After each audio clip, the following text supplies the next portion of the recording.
रात की ठंडी हवा में पहाड़ों के बीच बसा होटल विस्परिंग पाइन्स किसी रहस्य से घिरा हुआ लगता था। धुंध इतनी घनी थी कि सामने वाला पेड़ भी धुंध में गुम हो जाता। होटल पुराना था लेकिन उसकी खूबसूरती आज भी बरकरार थी। लकड़ी की दीवारें, पीतल के लैंप और पुराने घड़ियालों की टिक टिक आवाज। पर एक चीज अजीब थी, कमरा नंबर 309। लोग कहते थे उस कमरे में रात को किसी औरत की सिसकियां सुनाई देती हैं। किसी ने कभी देखा नहीं लेकिन महसूस सबने किया था। एक आगमन। एक सर्द शाम को लेखक राघव मेहरा वहां पहुंचा। वह पहाड़ों की शांति में अपनी नई किताब का अंत लिखने आया था। रिसेप्शन पर खड़ा बूढ़ा मैनेजर बोला, साहब सारे कमरे बुक हैं, बस 309 खाली है। राघव मुस्कुराया, शांति चाहिए, 309 ठीक रहेगा। मैनेजर ने कुछ कहना चाहा, फिर चुप हो गया। ठीक है सर, आपकी मर्जी। दो कमरा 309। कमरा पुराना था, दीवारों पर सीलन, लकड़ी की खिड़कियां हवा से हिलती। मेज पर एक पुरानी डायरी पड़ी थी, धूल से ढकी हुई। राघव ने उसे झाड़कर खोला। पहला पन्ना लिखा था, room 309, my last night here. नीचे नाम था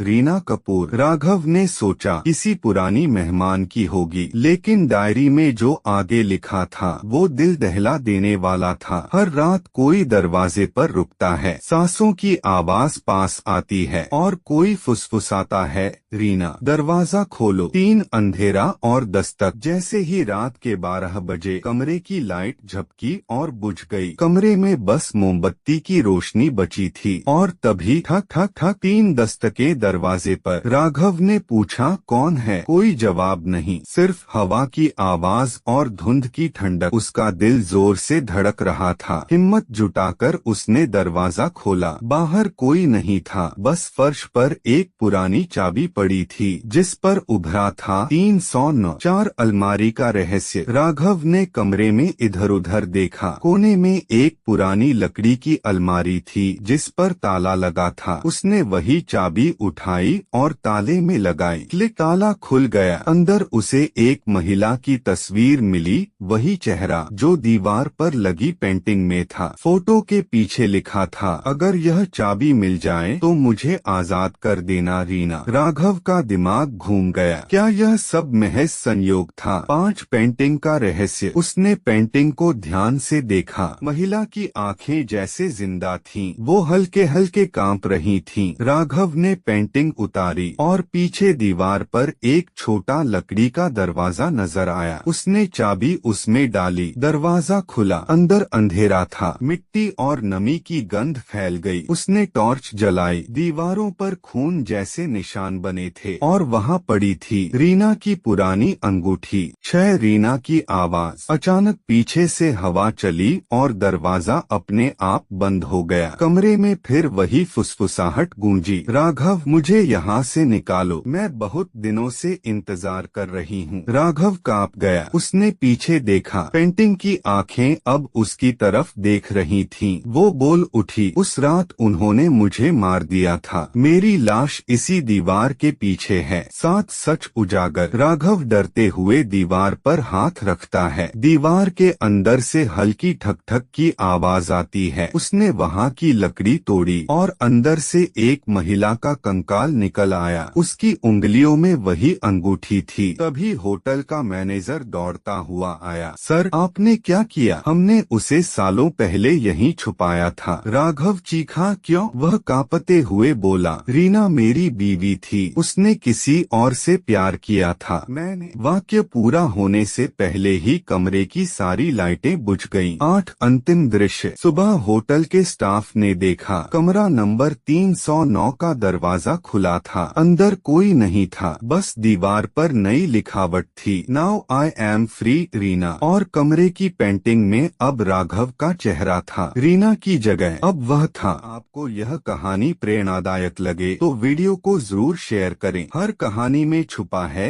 एक सबक। जुड़िए कृष्णवेश एआई के साथ।